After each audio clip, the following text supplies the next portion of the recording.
Hola, ¿qué tal? Espero estén muy bien el día de hoy. Bueno, ya pasamos por un pequeño recorrido entre los tres registros, lo real, lo simbólico y lo imaginario, y podemos tener un poco más de amplitud sobre el tema.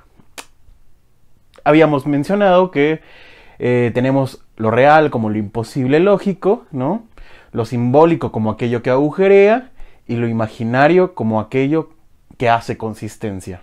Ahora sí, entonces, podemos pasar a hablar sobre el mal llamado nudo Borromeo.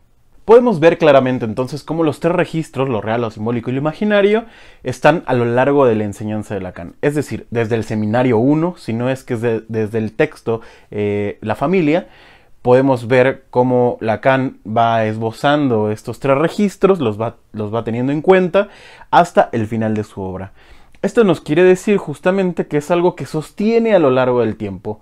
No es algo del primer Lacan, o el segundo Lacan, o el ultimísimo Lacan. Sino que más bien estos tres registros son los que mantiene, de alguna manera, a lo largo de toda su enseñanza.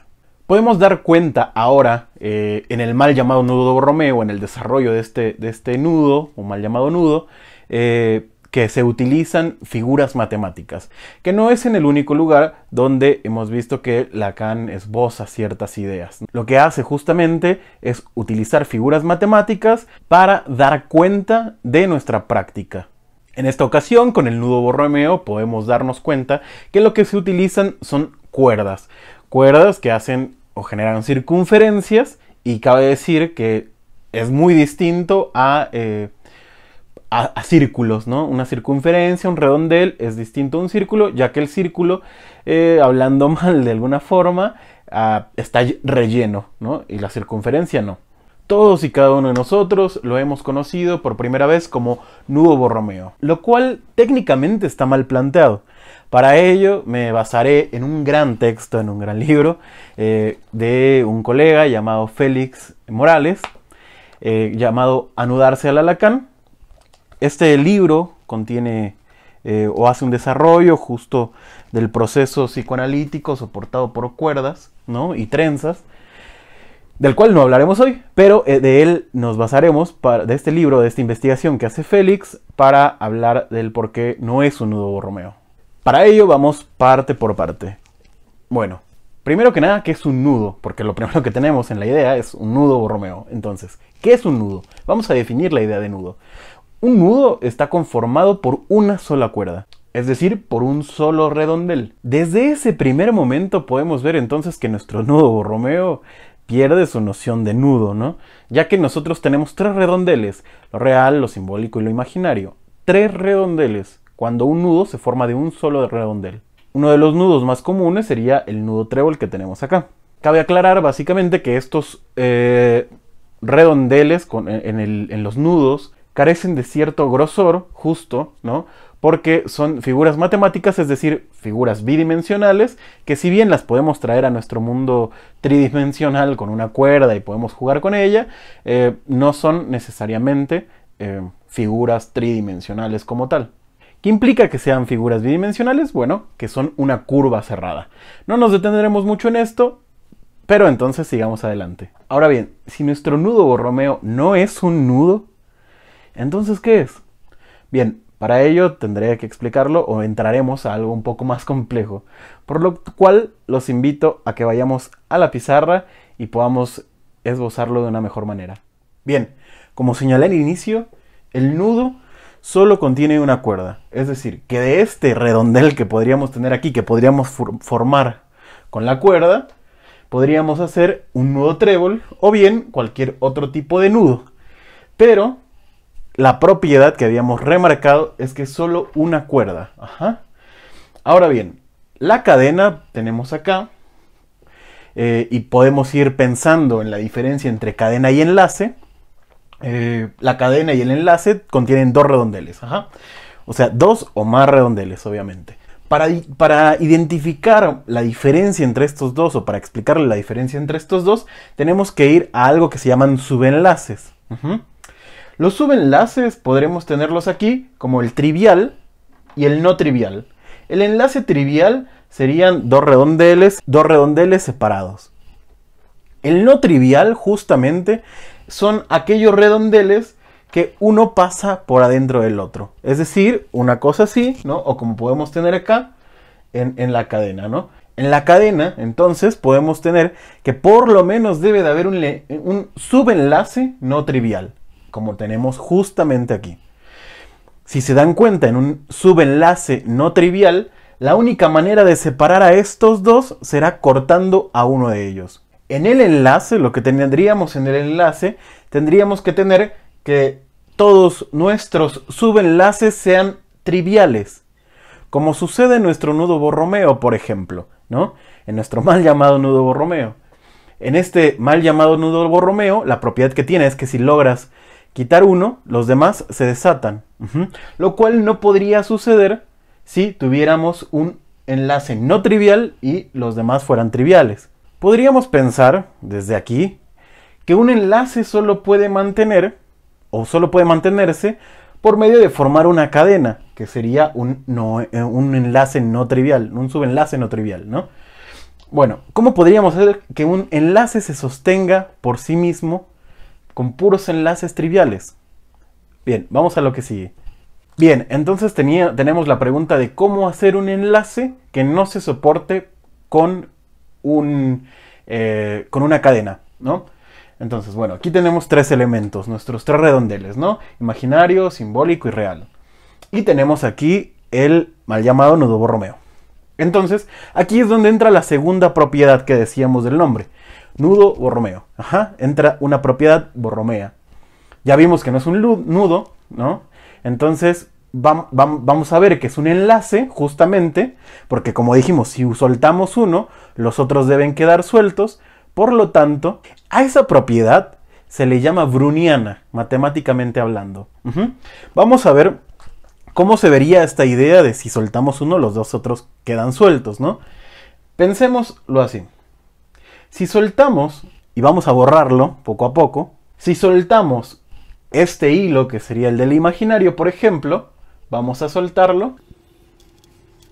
¿Qué tenemos acá? Tanto la cuerda de lo real como la de lo simbólico están separadas. ¿Lo pueden ver? Esta está encima de esta. Está contrapuesta. Vamos a ver si borramos alguna otra. Si quitamos alguna otra línea, por ejemplo, la de lo simbólico, ¿no? Si la borramos por acá, esto sería como si la cortamos y la sacamos. Tenemos justamente entonces que el cordel de lo real está encima del de lo imaginario, pero también están sueltos. ¿Lo ven?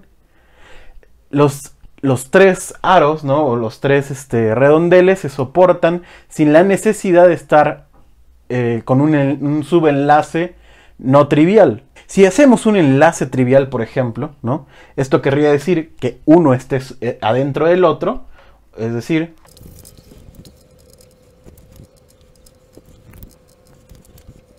si tuviéramos un enlace Borromeo, la propiedad borromea quiere decir que por lo menos debe de haber un subenlace trivial.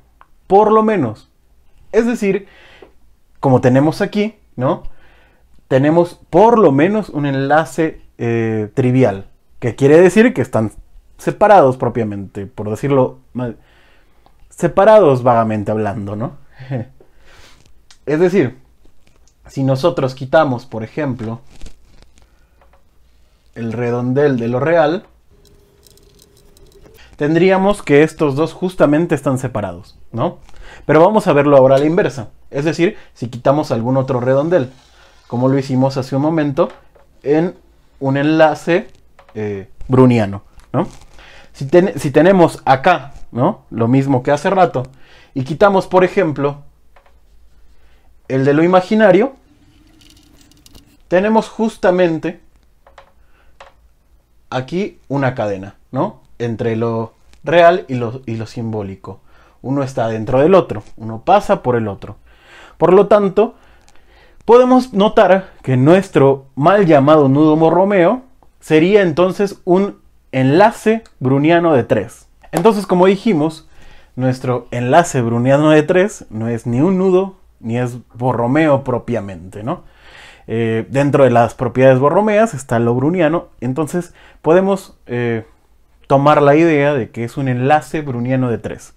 Bueno, el enlace browniano de 3, a partir del seminario 18, es lo que permite a Lacan, de alguna manera, concebir la articulación de sus 3 registros, lo real, lo imaginario y lo simbólico. A pesar de iniciar en este seminario, lo podemos ver un poco mejor ya en el seminario 20.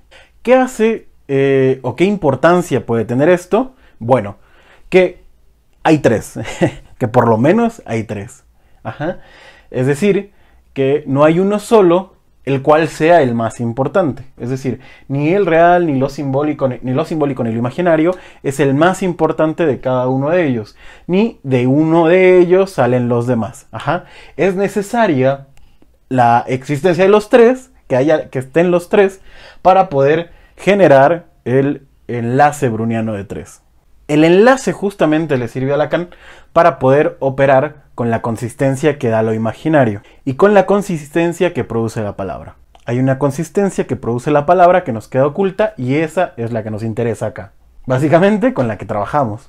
Por otro lado también, este desarrollo permite a Lacan dejar un esbozo de cómo orientarnos en la práctica. Es decir, que el nudo nos sirve para orientarnos dentro de nuestra práctica psicoanalítica. Y como podemos verlo entonces, la idea de Lacan siempre es apuntar hacia la formación de los analistas. El real, el imaginario y lo simbólico se presenta como las 3 dimensiones o dimensiones, ¿no? que sería como el espacio que el par lettré habita. Esto justo permite un mejor modo de ubicar nuestro pequeño objeto A. Es decir, por este enlace, ¿no? Ante este enlace es lo que termina creando justamente la noción del agujero, es ese pequeño objeto A. Bien, hasta acá dejamos el día de hoy, espero haber sido claro. Les recuerdo que pueden seguirnos en nuestras redes sociales, Instagram y Facebook. Y también no me voy sin antes recordarles que nosotros no lo sabemos todo, pero podemos estudiarlo juntos. Hasta la próxima.